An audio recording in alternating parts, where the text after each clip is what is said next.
Well, joining me tonight on the panel is Sky News host Caroline Di Russo and Nova Radio's Michelle Stevenson.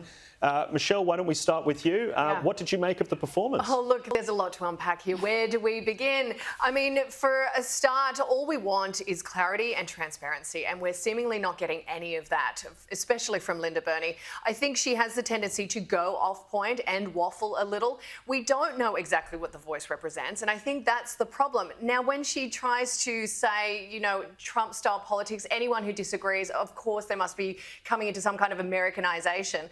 Well, that's not what's going on here. We just are questioning what is going on, and we have a right to question it. But shooting it down and saying Trump-style politics, it's kind of like being disingenuous to the actual question, and I completely disagree with it. But, you know, the ending, the standing ovation, come on, we're better than this.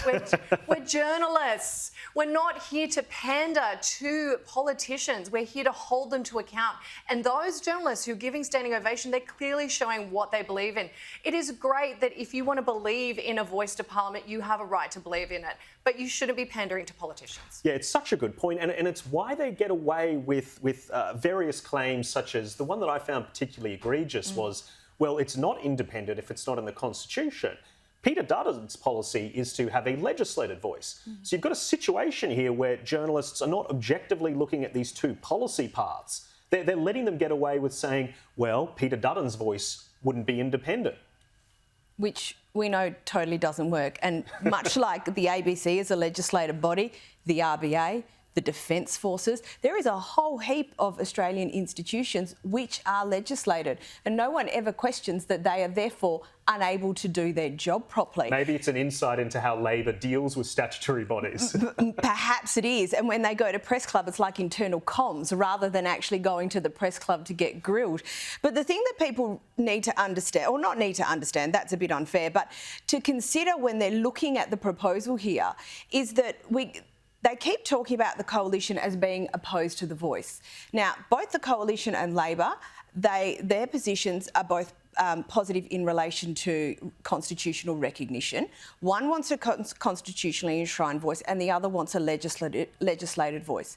They're actually not that far apart. But unfortunately, Labor have not come to the table to compromise or meet in the middle in any way on this, and so has actually made something which doesn't have to be win all, lose all. They've made it win all or lose all. And I would be panicking if I was them too, because I think that they thought they'd be able to get this through on the love and the cuddles and the fluff and you want to be on the right side of history.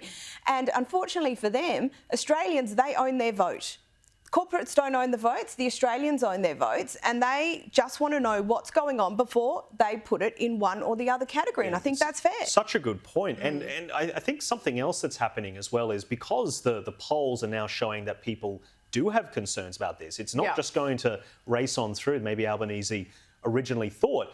There appears to be this movement to say, well, that's misinformation, which I think is dangerous. And I think it's a dishonest way to have the argument. Yeah, and it's not just misinformation. If you don't agree, then you're racist. I think that's been the issue that we can't seem to get around. I mean, there's also, you know, we talk about the Canberra bubble, and particularly with the journalists, you know, with the standing ovation, that is in itself a Canberra bubble. Like, people aren't really taking the feels from the floor, so to speak. Like, when I speak to my parents, when I speak to, you know, my family members, all my friends, you know, there's a lot of confusion out there, and they're in the camp of I don't really know what's going on, so I'm just going to vote no.